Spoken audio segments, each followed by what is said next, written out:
এই নির্বাচন তো 26 হওয়ার কথা ছিল না। সংবিধান মানলে এই নির্বাচন হবে 29। 26 হয়েছে 24-এর কারণে।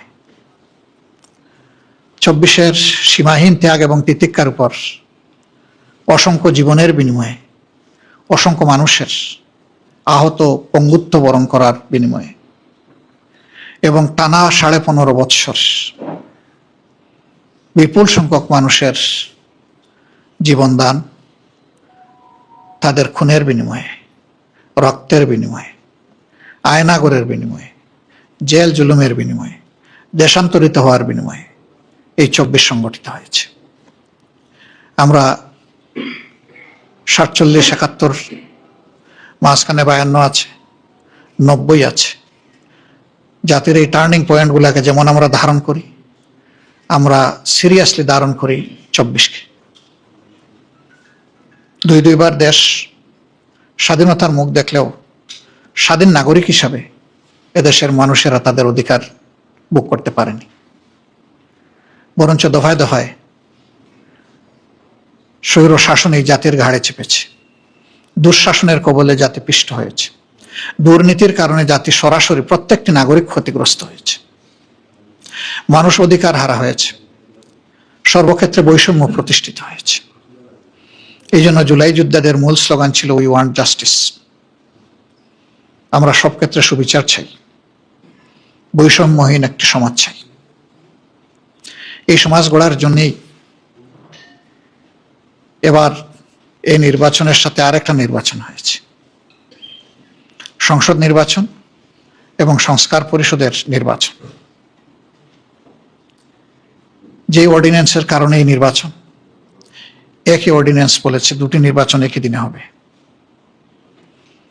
একটা সংস্কার বিষয়ে জনগণের মতামত, গণভোট, আর একটা হচ্ছে সংসদ নির্বাচন হয়েছে। ফলাফল যেটা হয়েছে সেটা আপনারা দেখেছেন। আমরা দেশের বৃহত্তর স্বার্থে এই ফলাফল মেনে নিয়েছি, দুটা ফলাফলই মেনে নিয়েছি।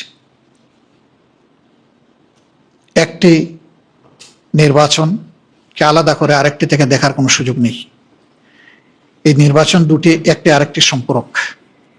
বরঞ্চ প্রথম ফাংশন শুরু হবে এই নির্বাচিত সদস্যদের সংস্কার পরিষদের সদস্য হিসেবে, এবং তারও কিছু মেয়াদ উল্লেখিত আছে।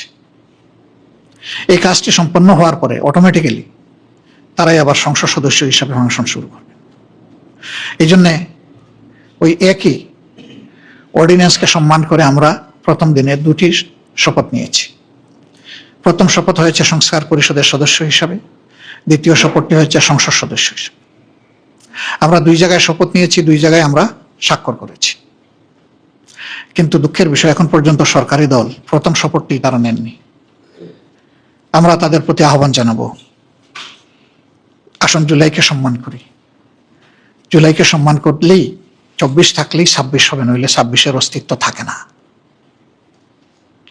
24-কে অমান্য অগ্রাহ্য করে পাশ কাটিয়ে 26 এই জাতির জন্য কোনো সুখবর নয়। তারা নেননি, আমরা আশা করতে চাই তারা নিয়ে এই কাজটি দ্রুত সম্পন্ন করবেন। তাহলে 24-এর এত জীবনদান, এত শাহাদাত, এত পঙ্গুত্ব, এত আহত, তার সার্থকতা পাবে। মনে রাখবেন যে এটা বাংলাদেশে যারা ভোট প্রয়োগ করেছেন তাদের 69% মানুষের পক্ষে রায় দিয়েছে। এটাকে অগ্রাহ্য করার কোনো সুযোগ নেই। আমরা এর পক্ষে ভূমিকা রেখে যাব এবং আমরা চাইব যে 4টি বিষয়ে গণভোটে দেওয়া হয়েছিল তার সবগুলি হুবহু গ্রহণ করা হোক, বাস্তবায়ন করা হোক। আমাদের পক্ষ থেকে এই বিষয়ে সর্বাত্মক সহযোগিতা থাকবে ইনশাআল্লাহ। বাকি অধিবেশন শুরু হলে আরো যে সমস্ত বিষয় প্রসঙ্গক্রমে আসবে, এই বিষয়গুলো নিয়ে আমরা আলোচনা করেছি এবং আমরা এটা স্থির করেছি যে আমরা অবশ্যই অপ্রাসঙ্গিক কোনো ভূমিকা রাখবো না, আমরা প্রাসঙ্গিক ভূমিকা রাখবো। আমরা আগেই বলেছি, বিরোধিতার জন্য বিরোধিতা নয়, সহযোগিতা করতে হলে সেটা দেশ এবং মানুষের জন্য, আর বিরোধিতাও করতে হলে দেশ এবং মানুষের অধিকারের জন্য। এ লড়াই ইনশাআল্লাহ আমরা সংসদে করব, প্রয়োজনে এই লড়াই রাজপথেও হবে। এটা গণতন্ত্রের সৌন্দর্য। আমরা এই সমস্ত বিষয় নিয়ে হুটহাট করে আদালতে যাওয়াটা আমরা সহজে দেখব না, কিন্তু একান্ত বাধ্য না হলে। আমরা যদি একান্ত বাধ্য হই তাহলে হয়তো আমরা আদালতের আশ্রয় নিতে পারি কোনো কোনো বিষয়ে। তা আমরা প্রথমে এগুলা প্রেডিক্ট করতে চাই না। প্রথমে চাই যে সকল ব্যাপারে সংসদের যিনি অভিভাবক, যিনি সভাপতিত্ব করবেন, স্পিকার মহোদয় ইনসাফ করবেন, বিরোধী দলকে যথেষ্ট সুযোগ দেবেন। তাহলে গণতন্ত্রের সৌন্দর্য শুধু ফুটে উঠবে না, গণতন্ত্র টেকসই হবে। যে গণতন্ত্রটা এখনো বাংলাদেশ পায়নি, আমরা প্রত্যাশা করতে চাই এই ত্রয়োদশ সংসদের মাধ্যমে সেটা যেন বাংলাদেশ পায়।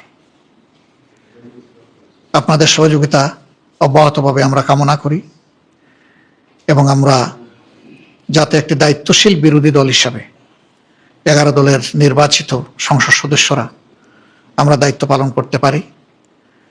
আপনারা দোয়া করবেন, সহযোগিতা করবেন। আমরা দেশবাসীকে আরেকবার কৃতজ্ঞতা জানাই। তাদের রায়ের যেটুকুই প্রতিফলন হয়েছে, তারা আমাদের বক্তব্যকে ধারণ করে সমর্থন করে আমাদেরকে যতটুকুই নির্বাচিত করেছেন, ভোট দিয়েছেন, আমরা সকলের কাছে কৃতজ্ঞ। এবং এখানে আমরা আলাদাও করতে চাই না। এই নির্বাচনে সার্বিকভাবে অংশগ্রহণের জন্য আমরা দেশবাসীকে আন্তরিক অভিনন্দন এবং মোবারকবাদ জানাতে চাই। দেশের বাইরে যারা আছেন তারা আমাদের আত্মার অংশ। জুলাই পরিবর্তন, 71-এর মুক্তিযুদ্ধ, 90-এর গণ আন্দোলন, সকল ক্ষেত্রেই তাদের আন্তরিক সম্পৃক্ততা ছিল। বিশেষ করে জুলাইয়ের উত্তাল দিনগুলোতে শুধু বাংলাদেশ উত্তাল ছিল না, প্রবাসীরা যে যেখানে ছিলেন দুনিয়ার, তারা সম্পৃক্ত হয়ে গিয়েছিলেন, রেমিটেন্স বন্ধ করে দিয়েছিলেন। রাস্তায় বিভিন্ন দেশ আছে যেখানে নেমে মিছিল করা যায় না, তারা এগুলা ভুলে গিয়ে দেশের পক্ষে মিছিল করেছেন, কারাগারে নিক্ষেপ হয়েছেন, তাদের উপর শাস্তি আরোপ করা হয়েছে। আমরা তাদের ভূমিকাগুলোকে শ্রদ্ধার সাথে স্মরণ করি। আবার অনেকে তারা মিডিয়ার মাধ্যমে, লেখনের মাধ্যমে শক্তিশালী ভূমিকা পালন করেছে। তাদের সবাইকে আমরা কৃতজ্ঞতা জানাই, ধন্যবাদ জানাই। এবং একই সাথে বাংলাদেশের রাজনীতির মূল ধারায় আমাদের প্রবাসী ভাই বোনেরাও যাতে সম্পৃক্ত হতে পারেন, তার প্রথম পদক্ষেপ হিসাবে আপনারা জানেন আমরাই দাবি তুলেছিলাম যে প্রবাসীদের ভোটাধিকার নিশ্চিত করতে হবে। সেটা হয়েছে, বহুলাংশে হয়েছে, পুরোপুরি না হলেও এই শুভ কাজটার সূচনা হয়েছে। আগামীতে এটা আরো বিকশিত হবে আমরা আশা করি। আমরা এই একটা দাবি জোরালোভাবে বলেছিলাম, কারণ আমরা বিশ্বাস করি তাদের এই দাবিটা আদায় হলে, অধিকার প্রতিষ্ঠিত হলে, বাকি অধিকারগুলোর দাবিগুলো আদায় করা তাদের জন্য সহজ হবে। আমরা তাদেরকে সম্মান করি, আমরা রিমিটেন্স যোদ্ধা বলি, কিন্তু আমরা বীরদেরকে এখনো বীরোচিত সম্মান দিতে পারিনি।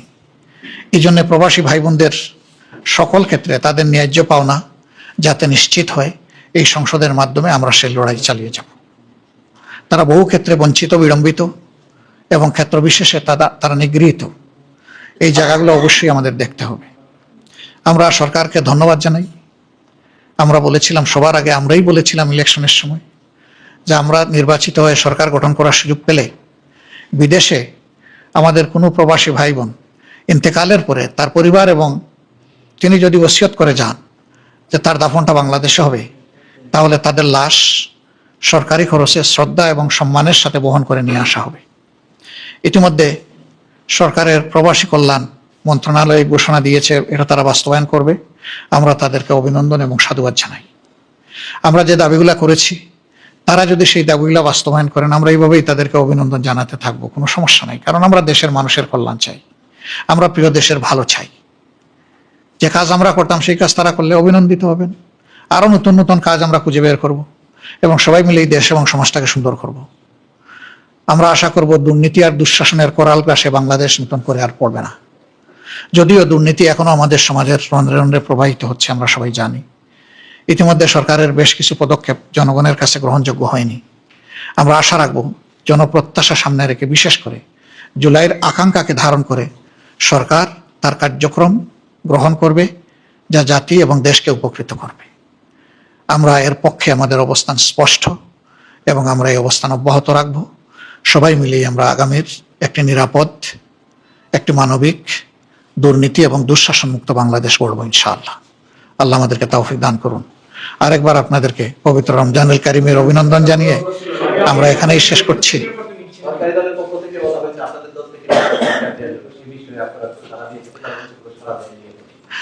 হ্যাঁ, তারা নন অফিসিয়ালি আমাদের সাথে যোগাযোগ করেছেন, কথা বলেছেন, আমরা তাদেরকে ধন্যবাদ জানাই। আমরা চাই জুলাই সংস্কারের যে প্রস্তাব, সেই প্রস্তাবটা পুরোপুরি বাস্তবায়ন হোক।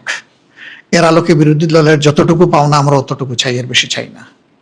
ওই প্রস্তাবেই আছে যে একজন ডেপুটি স্পিকার বিরোধী দল থেকে হবেন। আমরা খণ্ডিতভাবে এটা চাচ্ছি না, আমরা চাই প্যাকেজ, আমরা চাই পিসমিল, পুরাটাই সেখানে গ্রহণ হোক, বাস্তবায়ন হোক।